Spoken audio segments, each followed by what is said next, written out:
Welcome to The Truth About Taxes and Retirement. This podcast is brought to you by SavingYouTaxes.com and hosted by J. Barry Watts. As an advanced tax strategist and enrolled agent federally licensed by the IRS, Barry is uniquely qualified to go deeper into the Internal Revenue Code than most accountants. He understands and interprets its provisions, explaining how they'll help you reduce income taxes you owe so you can direct that previously wasted tax money into tax-free accounts that you can enjoy in your retirement years. Now, on today's episode. Have you ever wondered about trusts and whether you and your family need one? On today's edition of The Truth About Taxes and Retirement, host J. Barry Watts, a tax strategist and retirement designer, is going to unpack what he has learned in 27 years of helping clients with trusts and estate planning. He'll answer questions you didn't even know you had and simplify trusts so you'll have a good idea of whether it is something useful for your family. Well, welcome to The Truth About Taxes and Retirement, where we try to answer the dump truck load of questions that many people have about how to reduce income taxes and how to manage investments and how to pass assets from one generation to the next, including how to eliminate estate taxes and how to have more money to spend in retirement than you expect and more that you will leave when you eventually die so the next generation will have a good head start. My name is Barry Watts. I'm the host of the podcast, sitting alongside our producer, Patrice Sikora, who's kind of a broadcasting legend in her own right. Oh, pshaw, Barry, pshaw. Well, that's what I've heard, at least just the rumor about you, Patrice. So today, we're going to talk about understanding trusts, that they aren't just for estate planning only, and that if you use them properly, legacy trusts can actually strengthen your family ties. All right, we'll keep that rumor going, okay? But pshaw anyway. But when trusts here, okay, the first thing I think of when I hear the word trust when it comes to estate planning is lots of money. Lots of money. You need money to set up a trust. Well, that can be true. Having a lot of money certainly would be an indicator that would point you toward trusts.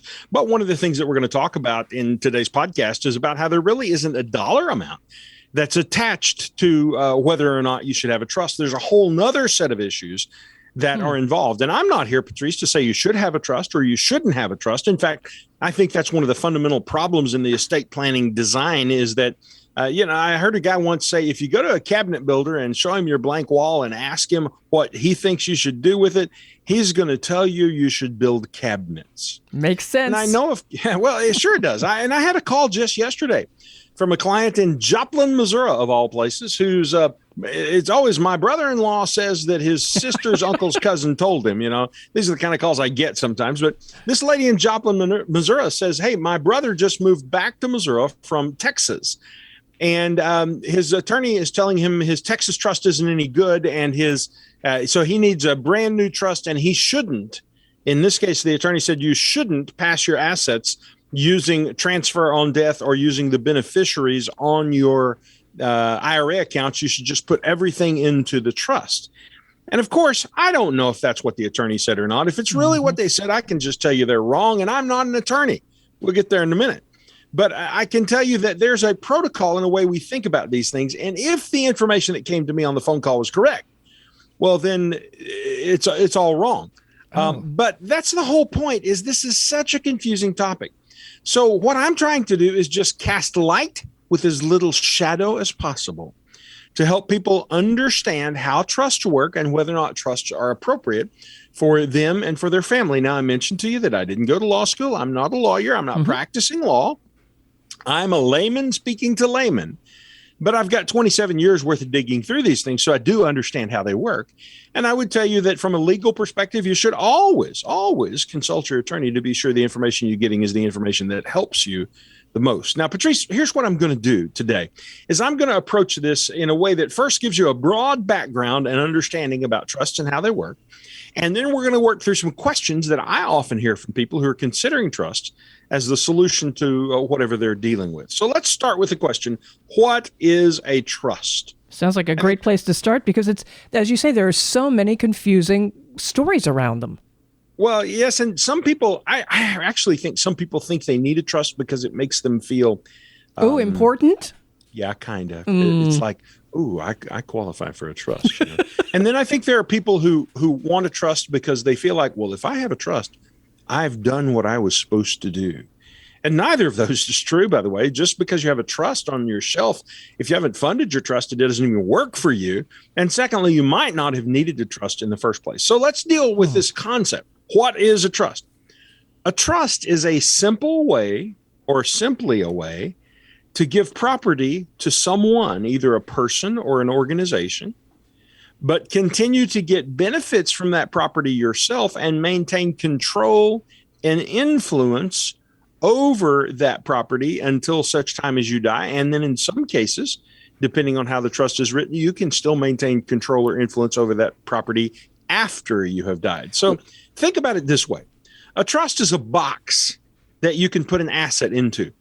And you could put an apartment complex into the box, or a farm into the box, or an oil well into the box, or a brokerage account, or a business, or a checking account. The list is endless. You can put all these things into the box, either one thing in the box, or you could put all of them into the same box. And when you put that item or items into the box, then you name someone to manage the box. And that person is called the trustee. And then you write down a set of instructions about why you created the box and what you wanted to accomplish with the box and how you want the property in the box to be managed and who you want to benefit from the property in the box and so forth. And you can be as specific or as generic as you want to be. So you don't have to be dead to have a trust in effect? Oh, heavens, no. We don't have any clients, save one, who's dead that has a trust in effect. And I don't guess they're really a client anymore since they're dead. No, we've got a lot of people who have trust. I have a trust, and I'm very much alive. And so, no, you don't have to be dead to have a trust. But a trust does help prepare for the day when you will be dead. And that is one of the tools that we use to deal with estate planning and death and even controlling and directing your assets after you have died. But now, what about a will? Well, a will can do that as well. However, a will has to go through probate. And probate is a public process, and trusts are private. Probate is public. Okay. Probate costs money to go through the probate process. Probate takes about 18 months to go through the process. The assets are tied up while they're in probate. And with a trust, none of these things are true. And so a trust can be a very effective, clean, slick, efficient way to transfer your wealth through the generations. Notice I said generations. We're talking about not just your kids, but your grandkids and your grandkids through the generations, and to do it in a way that protects your money so that it doesn't dissipate if it's properly structured. So, most people, Patrice, can only remember about to the fourth generation. For example, you can remember back one generation, your parents, and you could probably remember two generations, your grandparents. Can do. It's probably 50-50 whether you can remember three generations back. That would be to your great grandparents. I do remember, but it begins to get a little bit foggy because for the most part, they died when I was a child. Right. Virtually no one can remember their great grandparents. In fact, just the past week, I asked my dad what my great-great-grandpa's name was. And I believe he told me, and I believe the name didn't register with me because I never met him. I never heard of him. I never saw him. I didn't have a clue about him. So, people can only remember back about to the fourth generation at best. So you and I, Patrice, deep in the third quarter of life, we're only 3 or 4 generations from being totally forgotten. Jeez. And for some people, that's okay. Thanks, Barry. Thanks. Yeah, just trying to help. But what if you aren't forgotten? And what if the reason you're not forgotten is because you're the one who left the money that caused the rift in the family, or that ruined an heir because they grew lazy and wanted to live off their inheritance and wouldn't work and became drug addicted? Maybe you will be remembered, but for all the wrong reasons. Instead, why not be proactive and develop a structure for your family that guarantees not only that you'll be remembered for generations to come, but that the family will have structure and influence for generations to come that will help them to stick together and be preserved and strengthened. A trust could be a tool to do that. You see, you could institute a trust, Patrice, alongside a set of legacy letters, a family mission statement, a family founder's video. And in that video, you could sit down and you could explain what's important to you and what your values are and how you accumulated this money and worked your fingers to the bone and, bled from your fingernails. I remember hearing the old timers talk about how when in the Depression, it was hard here in the Missouri Ozarks, they all went to California. And these farm boys from California went out there and they milked cows is what my guys did because they were all farm boys. And they'd talk about milking cows by hand until their fingernails fell off. Well, I think that would be something to be worthy of being in the video. Of course, that generation's gone and we didn't get them in video because video didn't exist. But just think you could make everybody sit down and watch your video every single year again and again and again. That's the whole point. They'll never forget you. They may make fun of you, but they will never forget you. You won't be there. And so I want you to imagine organizing your family with the assets placed in a trust and with a video that shares your values and your history and how you accumulated the money and what you want the family to do with the money and what you want the family to represent, who you want them to be as people, and a set of legacy letters that similarly explain those things, and a family mission statement maybe that you go over. And you could even say that this family is going to have an annual family meeting, set it for once a year, twice a year, whatever. It could be the same time as the family reunion. You could even set the date and say, well, it's going to be the last weekend in May to coincide with Memorial Day weekend.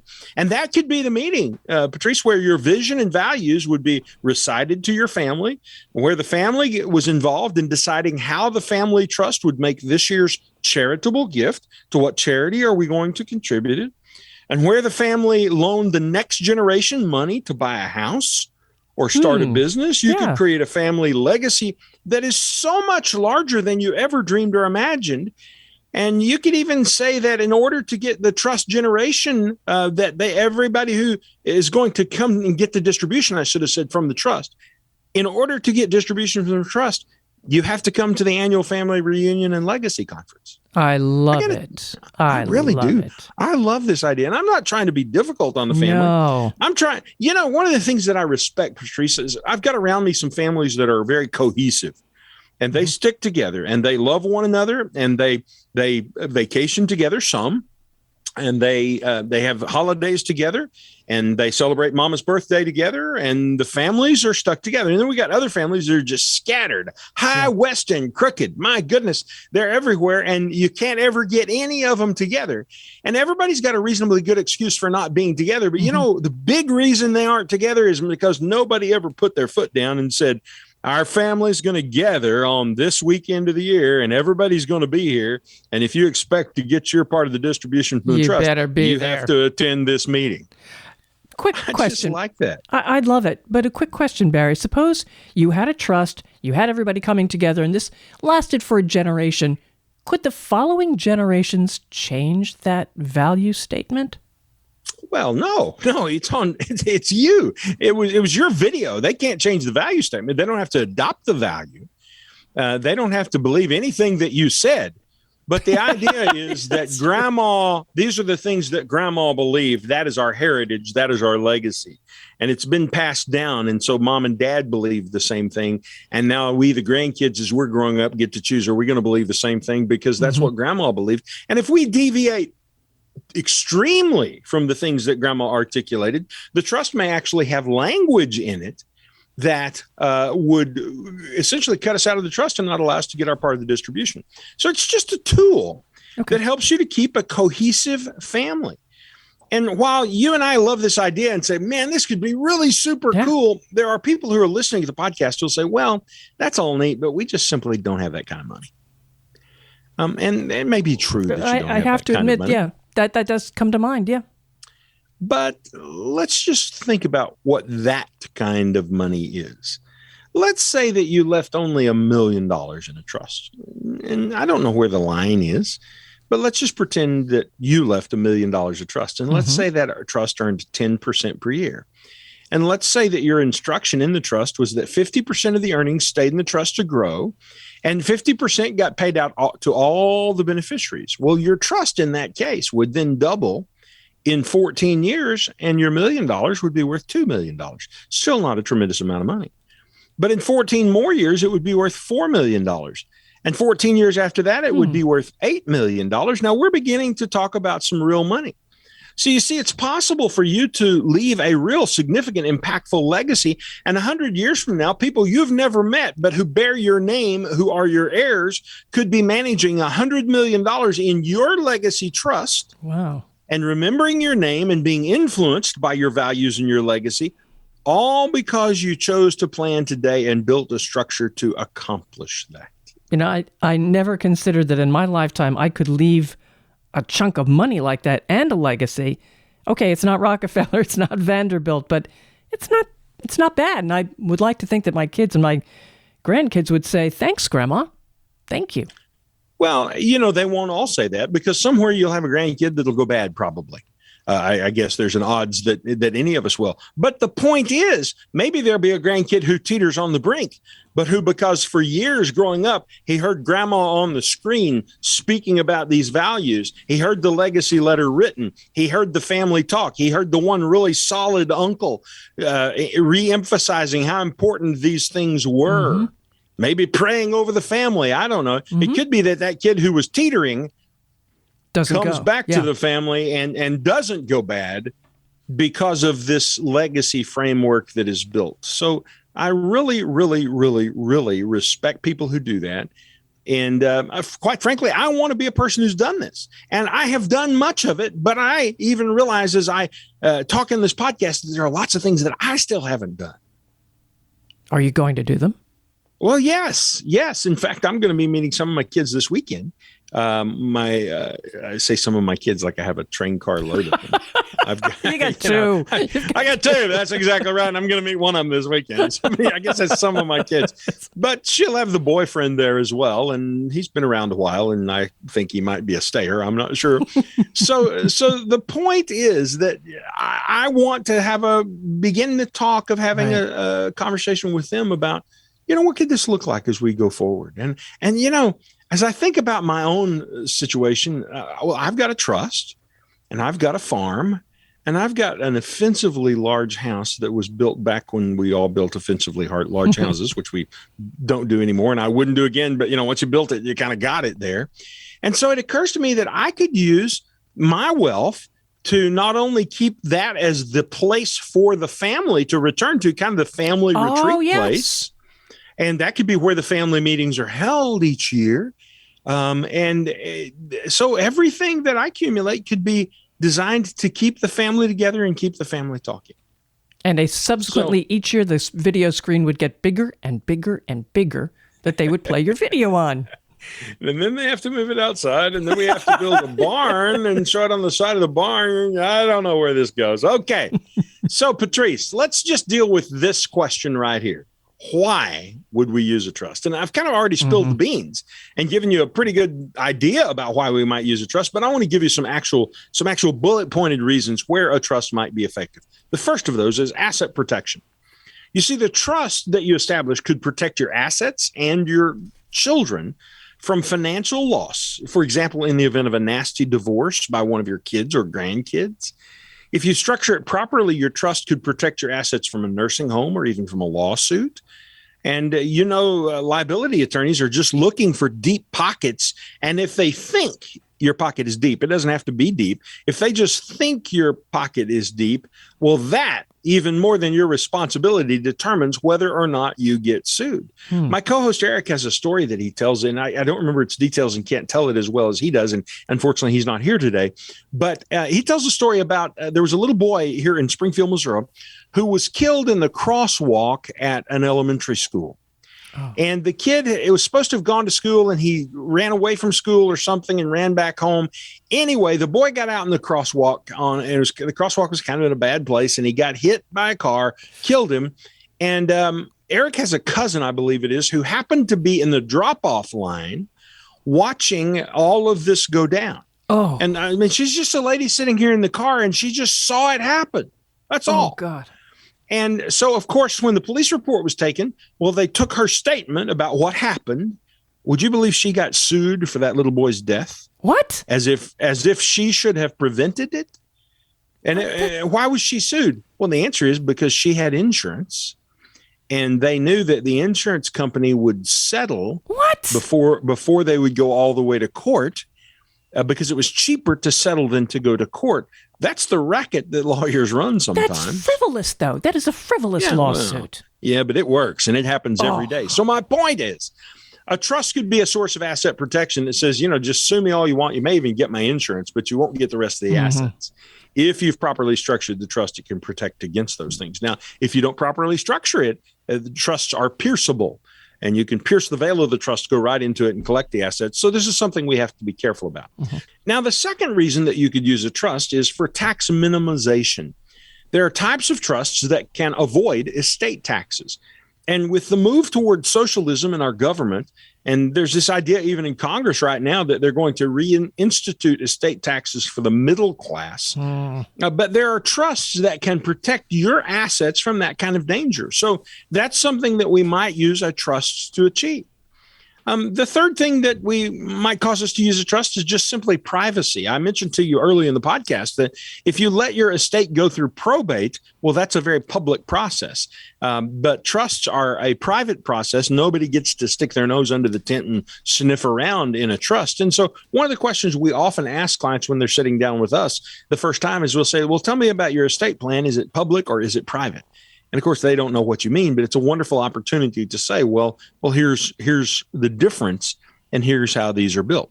You could be in a situation where the family leadership is present, or absent, I should say, and you want to be present even after your death to speak into those sorts of things. And I think there are many families that have that problem. Here's an interesting one. Asset fragmentation. Trusts can prevent asset fragmentation. So let's say you farm 1,000 acres and you have 10 kids.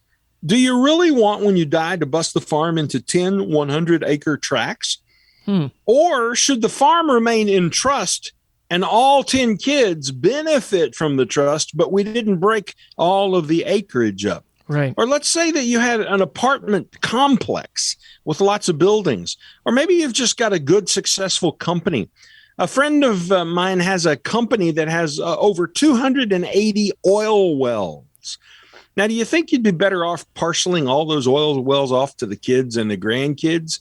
Or would the family be better served if the oil wells all remained in the trust and everybody just got a piece of the distribution from the trust every year, and the oil wells continued to be professionally managed inside of the trust? I vote for the trust. Maybe you got an heir with a drug problem and you want to control access so they can't squander the money. Those are the kinds of reasons that we might use a trust. Patrice, there's an old maxim, and it says, from shirt sleeves to shirt sleeves in 3 generations. What do you mean? Well, my parents expressed it this way. The first generation makes it, the second generation keeps it, and the third generation squanders it. And over and over, if you'll look at families, you'll see that happen. You'll see a generation rise from poverty or not having very much to having a lot. And they probably are what we refer to as tight in my part of the world, meaning they don't spend a lot of money. So the first generation makes it and holds on to it. The second generation continues to hold on to it. They preserve that value. But the third generation has lost track of the value that caused the money to be accumulated in the first place. And so the third generation often squanders it, but it doesn't have to be that way. You see, you've worked so hard all your life. You've sacrificed so much. And yet what many people accumulate is often wasted when they fail to transfer it to the next generation properly. Right. And there are some reasons that people fail to transfer. And I think those reasons start off with the fact that many people just say, well, we're just not rich enough for a trust. And that's what came to my mind right away. Well, so here's the question, Patrice. How rich do you have to be? Really? But you've laid it out as if you really don't have to be, quote unquote, rich.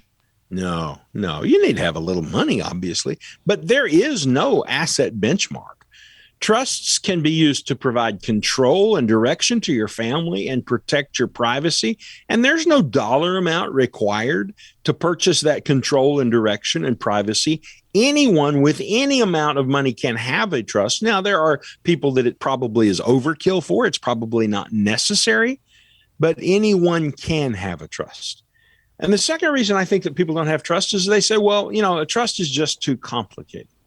Think about what it takes to get people to put together a will, a simple will, much less, oh my gosh, a trust? Yeah, well, it's the same meeting basically, but a trust is going to require a little more maintenance. But here's what you have to think about. When you die and leave your assets to the wind, that is, you leave them unstructured, or you just leave them to the kids and grandkids to go however they want to use the money. Well, that's when it can get really complicated, because the stress of you losing you and the sudden appearance of money can cause the tiny fissures in your kid's marriage to become massive cracks. If you have a child or a grandchild with a drug or alcohol problem, do you really want to leave them money, whether it's thousands or millions? So what a trust can do is protect the family, protect the unity, soften the impact of your death, and bring continued structure to your family after you're gone. And it can keep your business or farm together to benefit the next generation and the generation after that. But Barry, what about the thought, and I think this is one of your points here too, well, people don't think they're going to have access to the assets that they put into this trust, and maybe they need that money they feel to live on. Well, it just simply is a lack of understanding about trusts. Simply isn't true. Now, there are types of trusts that you can use, which would take away those assets from you, but that's not the objective in this conversation. You can custom tailor the language of your trust so you can have all the access that you want, 100% of the access. And wealthy people, Patrice, understand that it isn't owning an asset, but rather controlling the asset that is most important. And so a trust allows you to maintain control of the assets as long as you live, and it allows you to actually influence control over those assets for multiple generations to come. So the idea that you would lose access to your assets simply isn't true. That's a misunderstanding and a misrepresentation of how trust works. Okay. Now, here's one that comes up once in a while. People say, well, I think my kids will resent it if I use a trust. They want the money outright, and they'll think that maybe I didn't trust them or something. So let's talk about that for a moment. If you do your trust planning and presentation properly, I think just the opposite is true.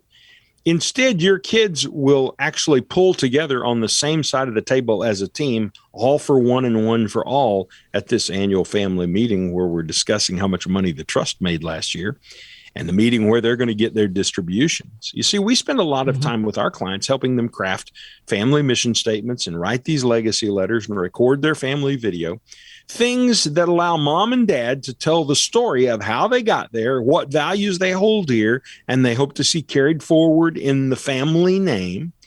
And you can start now while you're living, having these family meetings about values and money and charity.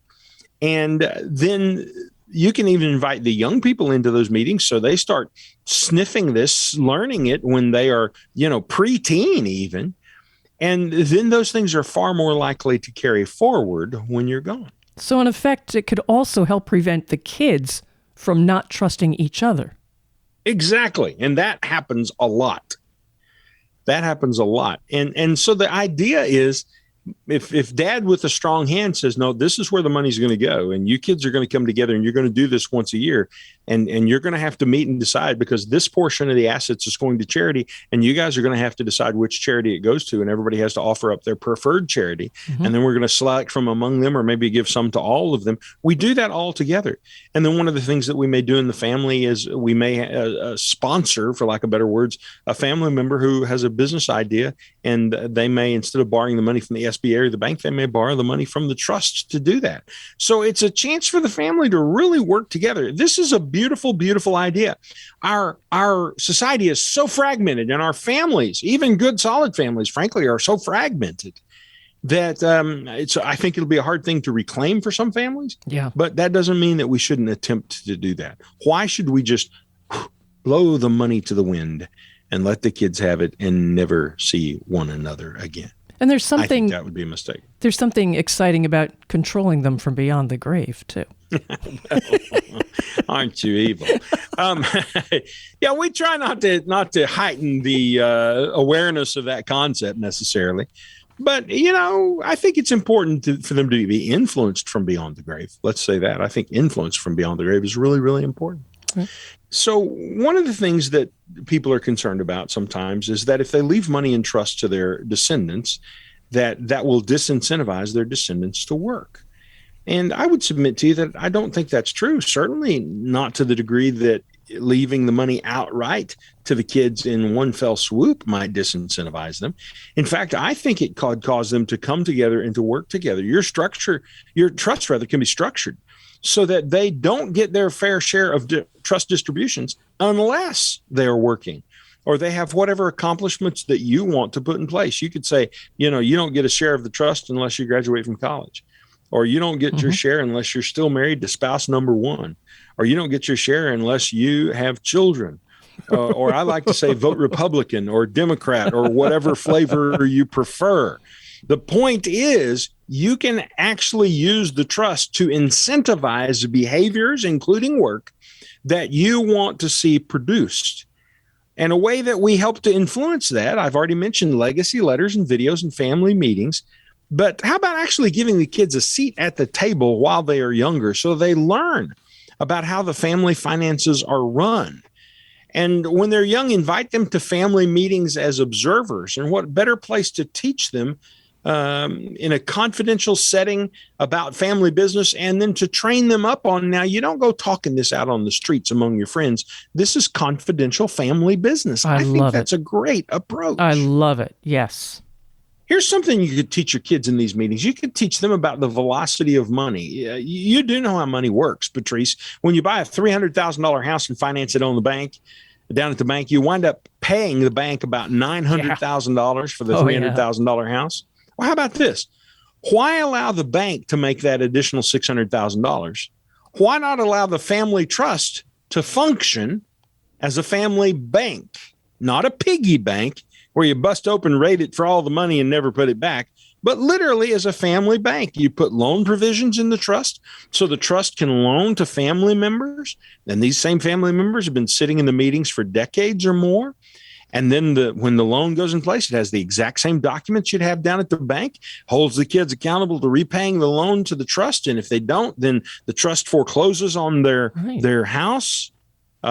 So I think it would be fabulous if the family could depend on the family bank to do these kinds of things for the family going forward.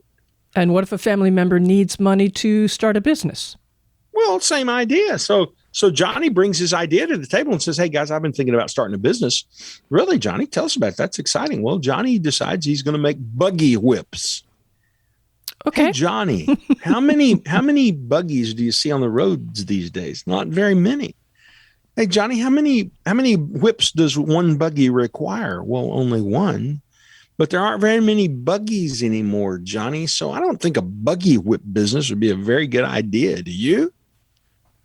No, maybe it's not such a good idea, but maybe Johnny has some other kind of idea about some technology approach or some service company just taking care of people for any variety of things. And Johnny needs a little capital to get it going. I've got a client right now who's got a nephew who he's ready to start his life. He's out of school, and he's apparently a very trained welder.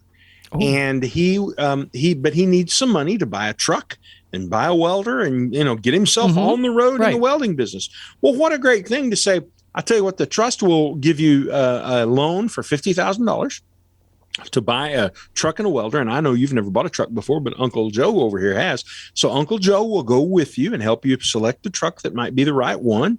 And he'll help you negotiate to purchase the truck. Boy, we're keeping the family together. Yes. And then we buy the welder. Now he's got a note that says, this truck is mortgaged by the trust, and the welder is mortgaged to the trust, and he's got to make his payments, and they're going to be this many dollars every month. And if he doesn't make his payments, we're going to take the truck and the welder away and sell them on the courthouse square.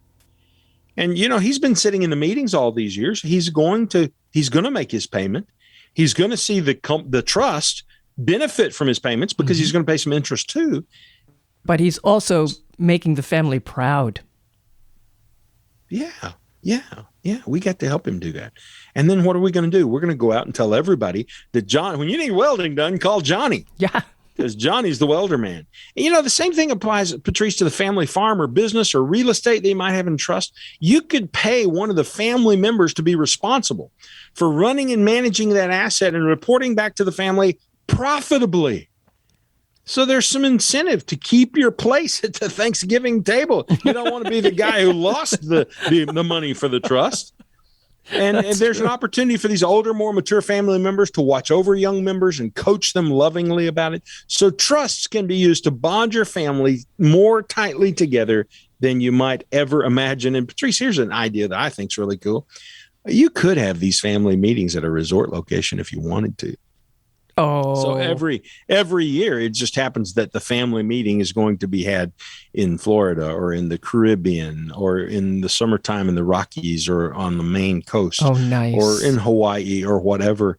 And everyone wants to attend because it's in the resort location. The trust could even pay part or all of the travel and lodging for the family members to get there. And you know what?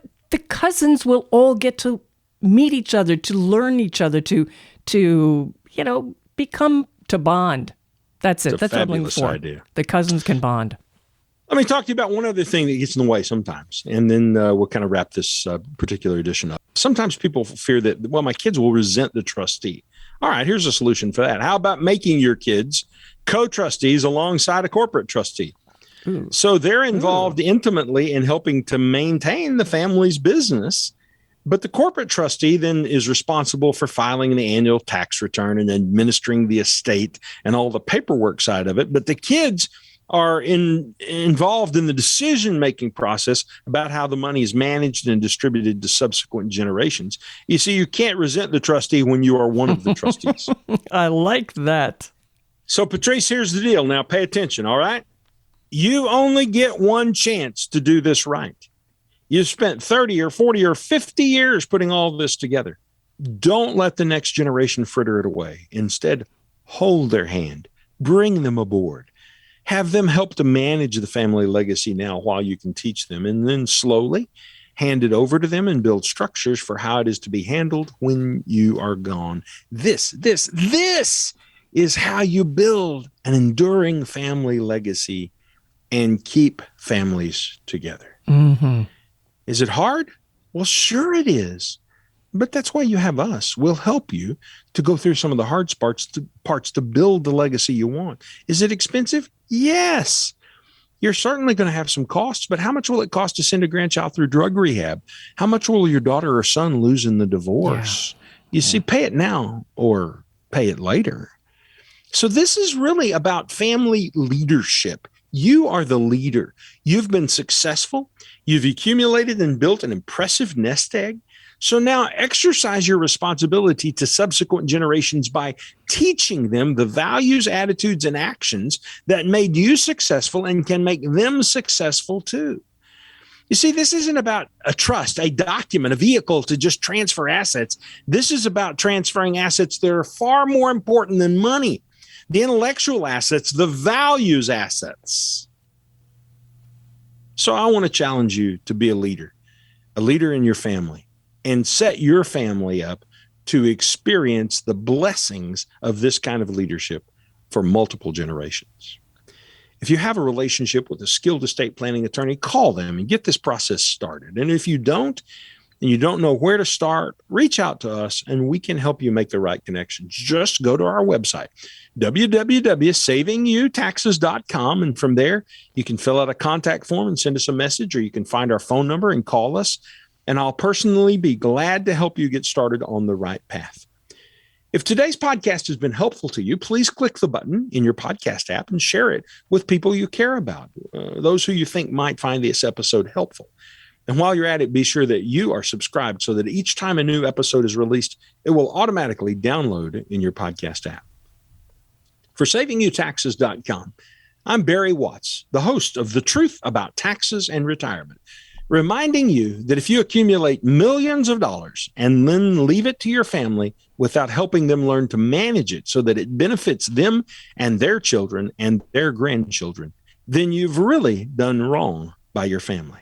We want to help you avoid that. So give us a call and we'll help. I'll see you soon on the next edition of The Truth About Taxes and Retirement. The Truth About Taxes and Retirement is brought to you by SavingYouTaxes.com, through which Barry Watts, who is not a lawyer, helps clients design retirements, reduce income taxes, and create multi-generational family wealth legacies. Thank you for listening to The Truth About Taxes and Retirement podcast. Click the subscribe button below to be notified when new episodes become available. The information covered and posted represents the views and opinions of the guests and does not necessarily represent the views or opinions of SavingYouTaxes.com. The content has been made available for informational and educational purposes only and is not intended to be a substitute for professional tax and investment advice. Always seek the advice of your own qualified advisor with any questions you may have regarding taxes and investing.